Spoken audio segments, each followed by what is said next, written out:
घर में सुबह शाम दिया न जलता हो, एक भी घर न हो ऐसे। आप मेरी बहुत बात मानते हैं, भी मान ली। सुबह शाम एक दिया जलाना यार। दिया आयुष देता है, आरोग्य देता है।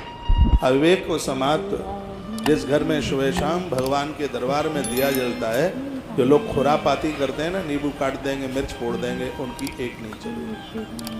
ये दिए का प्रभाव। मैं यहाँ कथा में आता हूँ, आके दिया जलाता हूँ। क्यों? किसी कारणवश पांडाल न टूट के गिर जाए, कोई और कुछ दिक्कत ना हो जाए, कुछ और परेशानी ना हो जाए। ये दिया ये आने वाली आसुरी शक्ति को निपटा देता है। इसका प्रभाव, इसके ऊपर विश्वास रखिए। दिए का बहुत बड़ा विज्ञान। मैं सूरज नहीं जो शाम होते ढल जाऊंगा, मैं सूरज नहीं जो शाम होते ढल जाऊंगा। भाई साहब, मैं एक दीपक हूं, जब जला लोगे तभी तुम्हारे काम। इसके प्रति श्रद्धा रखिए। सुबह शाम ये बच्चों को भी संस्कार दो। मैं किसी ग्रंथ में पढ़ रहा था, जहां महादेव की पिंडी पर पानी डाला जाता है, जहां ये जल गिरता है, उसको जलहरी कहते हैं। उस क्षेत्र में, उस एरिया में यदि कोई बच्चा नित्य एक दिया जला के रखता है, छत्रपति शिवाजी ऐसा करते थे, मां जीजाबाई ने कहा था, बहुत बड़ा योग्य महापुरुष ये बना। आपके बच्चे वैज्ञानिक बन जाएंगे, आपके बच्चे मेधावी बन जाएंगे।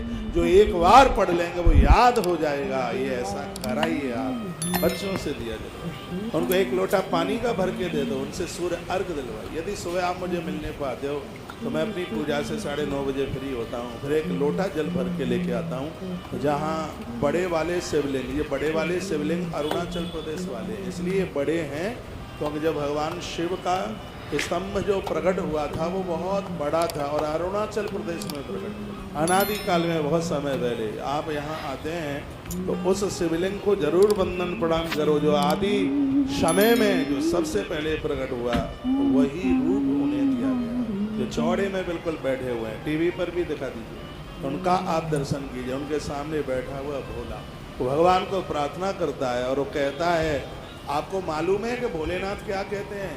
शिवलिंग के सामने बैठे हुए हैं, कहते हैं कि प्रभु आपके भक्त मेरे पास आए, प्रार्थना पत्र मुझे सौंपें, तो उनका प्रार्थना पत्र मैं तुम्हें समर्पित करूंगा और उनकी जो बातें हैं आपसे मैं प्रार्थना करता हूं, उनकी सुन लीजिएगा, उनका कल्याण कीजिएगा। ये नंदी भगवान को बोलते हैं, ये नंदीनाथ भगवान को बोलते हैं। इसलिए वो बैठे हैं ठीक सामने, हटे नहीं है, आज तक अनादि काल से बैठे हैं। इसलिए कहते हैं कि आप भगवान के बाएं कान में, नंदी के बाएं कान में बोला जाता है। बाईं तरफ का जो कान है, बाईं तरफ की कनपटी, उस कान में बोला जाता है। वह कहा जाता है कि हे धर्मदेव, हमारी इस बात को भगवान महादेव के पास तक पहुंचा दिया। जैसे हनुमान जी की बात राम के दरबार में नहीं कटती, नंदी की बात महादेव के दरबार में कटती नहीं है। सिग्नेचर होता है, साइन होता है इसका।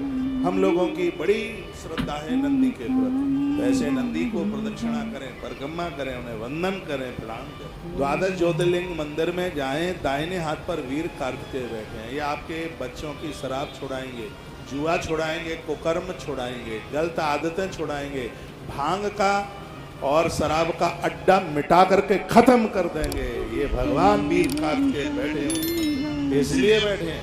आने वाले समय में देखना कि 6 महीने में एरिया की क्या तरक्की होगी।